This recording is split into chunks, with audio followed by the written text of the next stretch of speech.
Hello everyone, no blue screen of death here. It's all working, we're back up and running, and I know it's the wrong person standing here, but I thought I'd take advantage. It's Gruppetto time, it's end of tour time, that's it, done, dusted, doubled up with a Giro D'Italia, and we're going to go inside the main man's inner circle today. We'll also be meeting Jonathan Harris-Bass. You could put a face to the voice of our French culinary, historical and geographical expert. Before we begin with the Gruppetto though, let's go back to the final week of what's been a barnstorming Tour de France. At the beginning of the final week of the Tour de France, Tadej Pogačar was in charge after a Pyrenean double-header where he had taken apart the competition. His march to the first Giro-Tour double in just over a quarter of a century continued with the threat of a blowing wind on stage 16. That threat didn't fully materialise, however, and a bunch sprint ensued in Nîmes. It wasn't without drama, though. Green jersey star Biniam Girmay crashed inside the final couple of kilometres, and although able to finish, Jasper Philipsen won again, closing the gap in the competition and leaving it open to a late challenge. The Tour's speed was turned up to the max a day later. Crosswind nerves. Guys, you need to get to the front, okay? I think something's broken up. And a few splits, plus a lack of an established breakaway, all combined to see the race fly.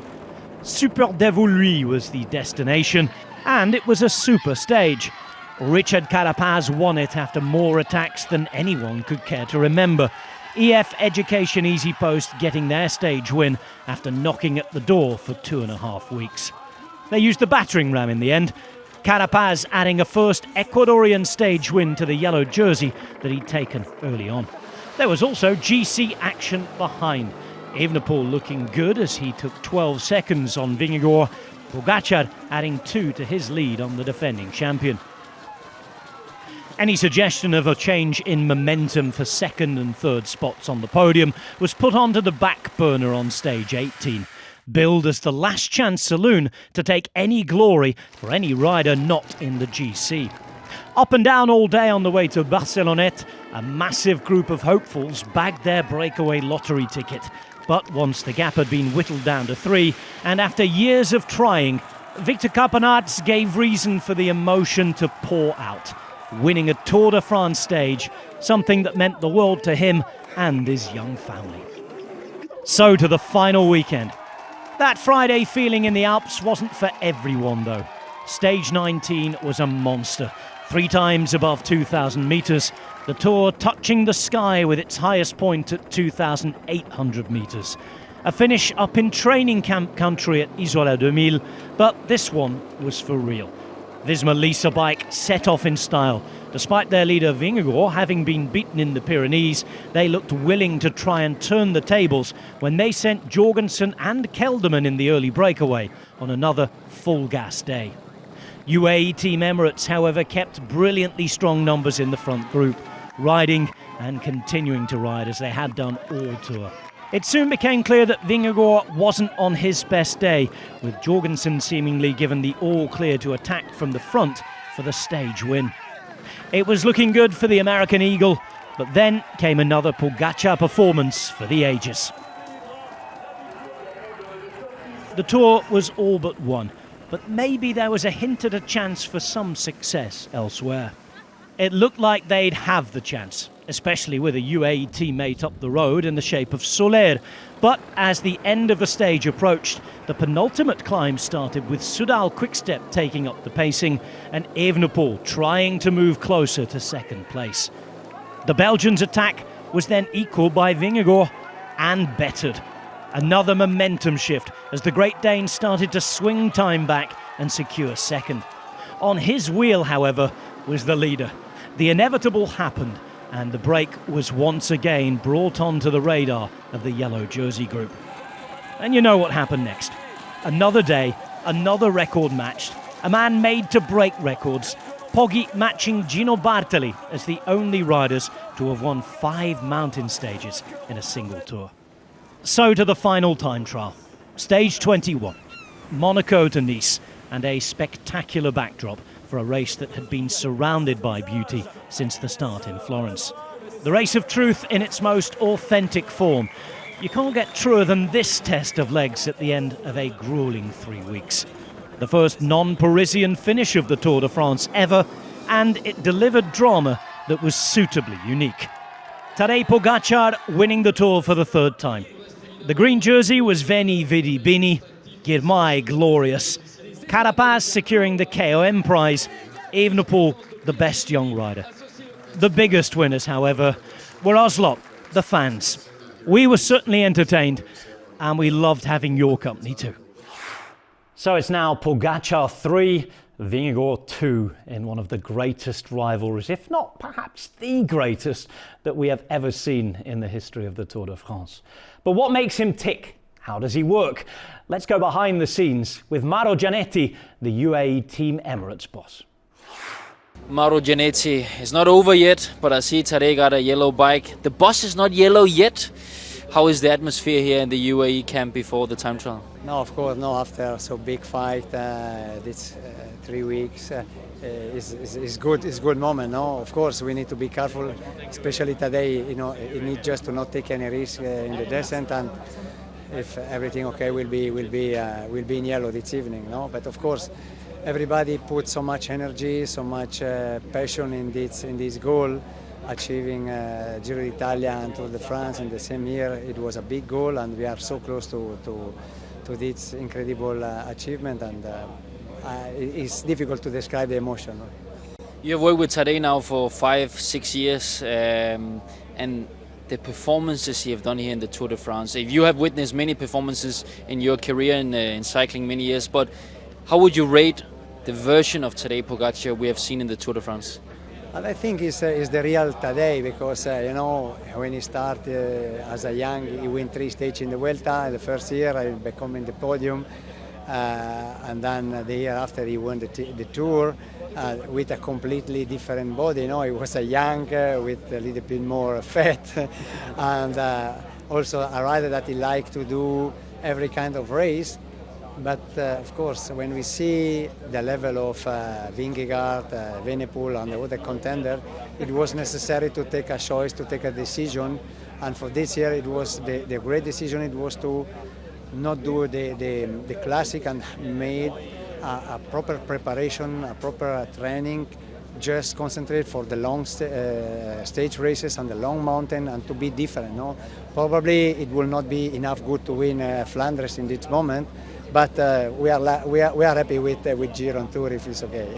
And you are not slightly tempted to take him to the Vuelta and go for the triple? No. You know, he's such champion, not only for our team. I think he's a champion of cycling in this moment, and it's our responsibility to take care of him, to look at his future, and not use as a tool that and play until he's broken. No, he's young.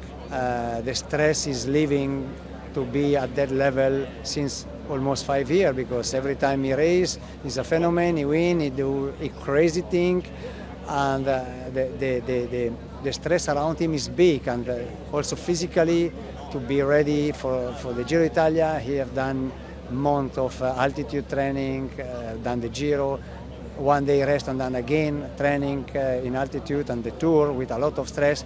It will be impossible, I think, physically and mentally to come out of the Vuelta able to afford the next season. No, we need to think to the future. And finally, Mauro, there's a special atmosphere here the last day in the Tour. Teams, riders hugging each other.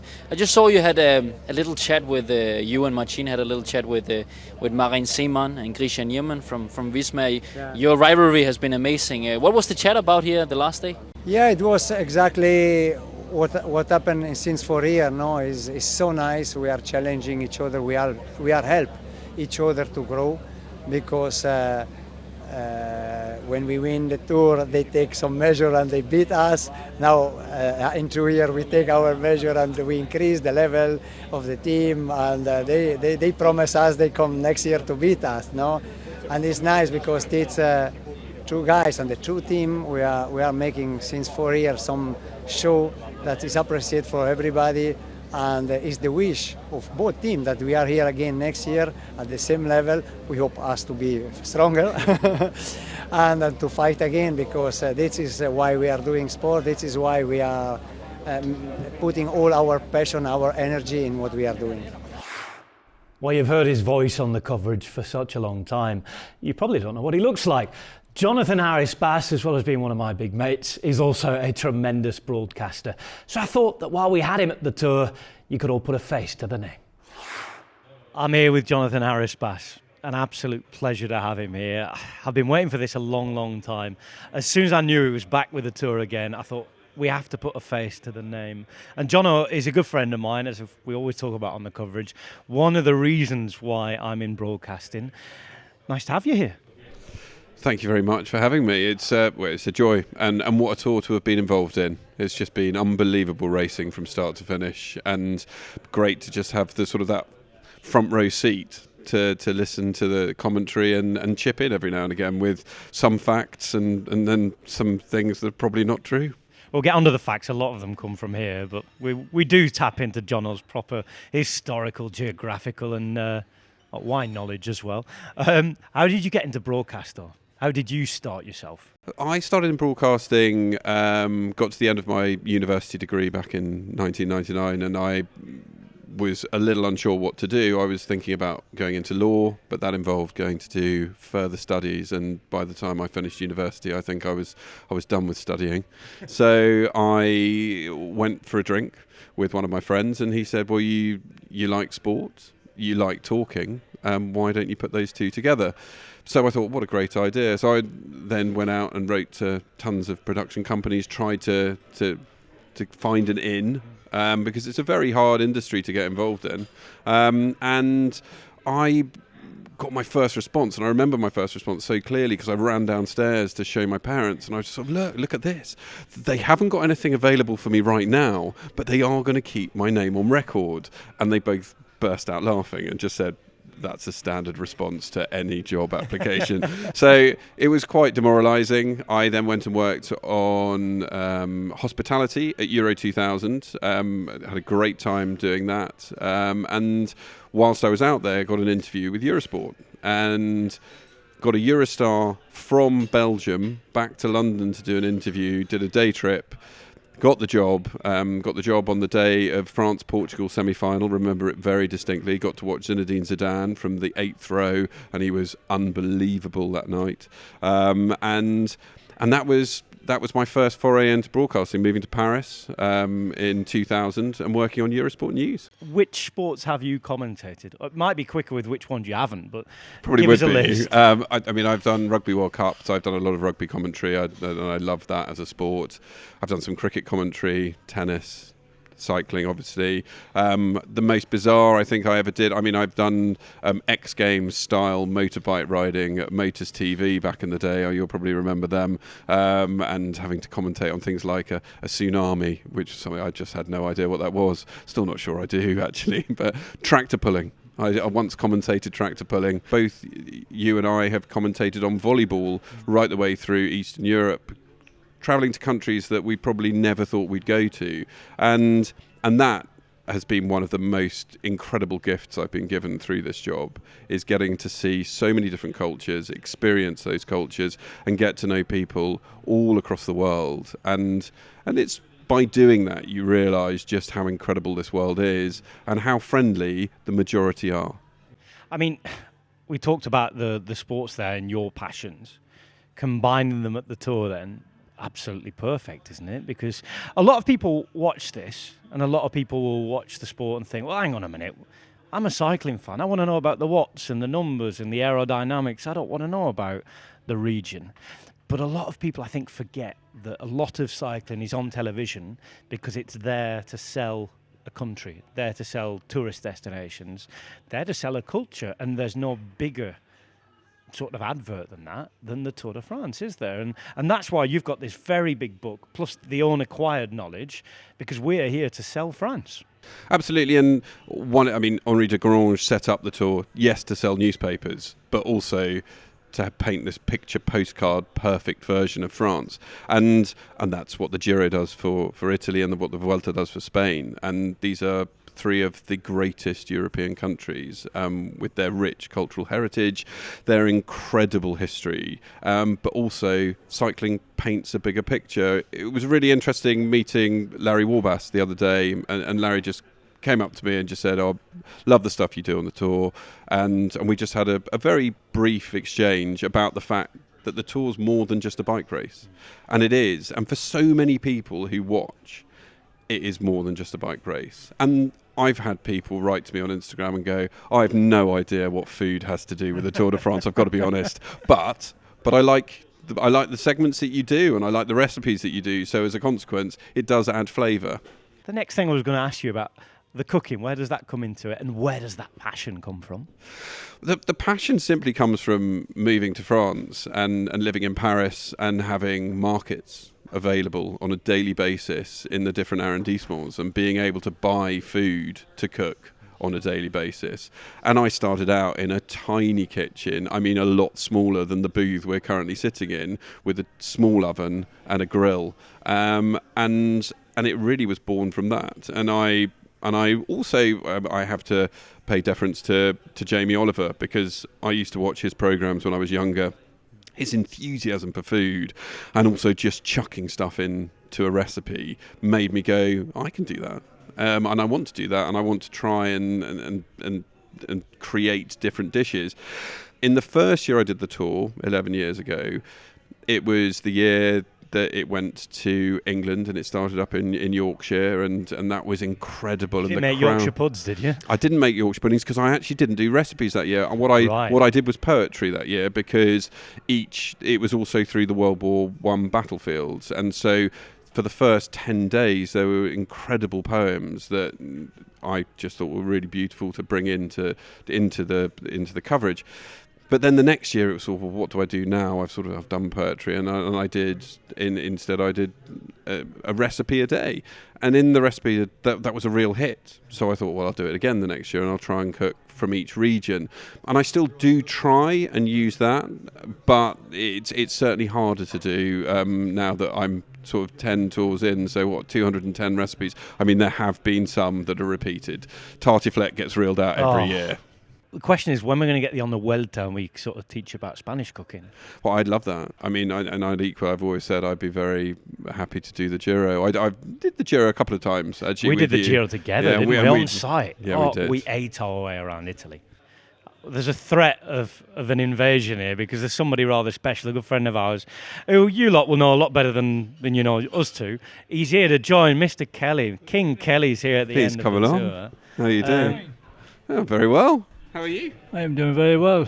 Finished the tour, good shape, feeling good. And your best memory from this tour? Well, I'm celebrating Remco's third place. He's the big hope for Belgium, my second home. They're really, really happy with his performance this year, and hopefully he can raise his level by 5 or 6. Because when you see the performance of the man who won, Pogačar, my God, it's just scary. Well, it's been a swift end to Pogačar's Eras Tour, hasn't it? The first double in 26 years is done. That's it. It's strange to be leaving a Grand Tour behind. Strange enough as well to be leaving this Tour de France behind that we look forward to for such a long time. We had the Big Four, Project 35, and then everything else that came to surprise us. Bardet in yellow, and in particular, Bini in green. But it's done. Doesn't mean it's the end though, does it? Because next up, we've got the Olympic Games. That's the next challenge for Pogačar and the rest. And you can watch it on the home of the Olympics on Eurosport and Discovery+. After that, biggest of big events, we also have something else rather special. It's the Tour de France Femmes avec Zwift.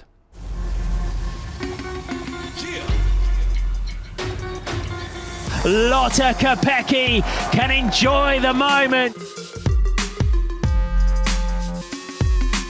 Lorena Vivas takes it.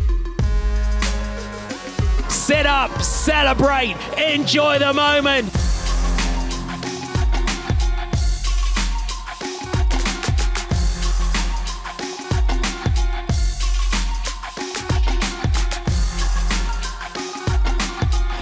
through the mist, up to the summit. Davy Vollering takes the win. Well, I know we've been squatting in here. We're almost ready to get thrown out. They're doing checks on the microphones for the real superstars to come into the breakaway studio at the end of the Tour de France. Well, it does sadly end here, but next week on the Gruppetto, we'll be in a pretty special place as we link one Olympic city to the next Olympic city. For now, though, from the Tour, we're about to say goodbye, but we won't say goodbye until you've seen this. Buongiorno, bonjour, hello. The Tour de France is always very special. This year feels even more special though, doesn't it? The hype is real. Seen the days in the dark too long. Takes a warrior to sing this song. You have to never give up attitude. When the glory and the pain is gone, it's the failures that make you strong. Today, first of all, was this planned to have the yellow jersey on your shoulders after just 2 days of racing? We're moving up in the world. Oh, Billy has done it! I can't believe it. To win in Tour de France, unbelievable. You make history! You make history! This is a warrior's world. It was like a dream stage. It's incredible, and I'm super happy. This is a warrior's world. Mark Cavendish, this is history!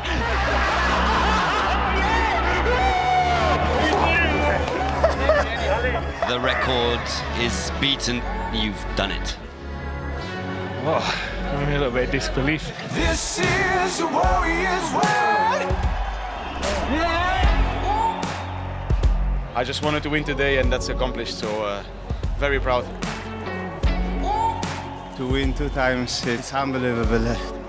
You have your stage win. Is it relief? I think you can say it like that. Vingegaard to the line, and look at that! What a story that is! It's of course very emotional for me, coming back from the crash. When the glory and the pain is gone, it's the failures that make you strong. Can you see the path you're walking on? We're moving up in the world. We're moving up. To win a Tour de France stage is something I was never thinking of when I was a kid. Any peak, any time, it's mine! This is a warrior's world. Yeah, it was an incredible day. This is a warrior's world. Creo que ha sido una de mis etapas que tengo que recordar para siempre. This is a warrior's world. Campeonato! Fabulous!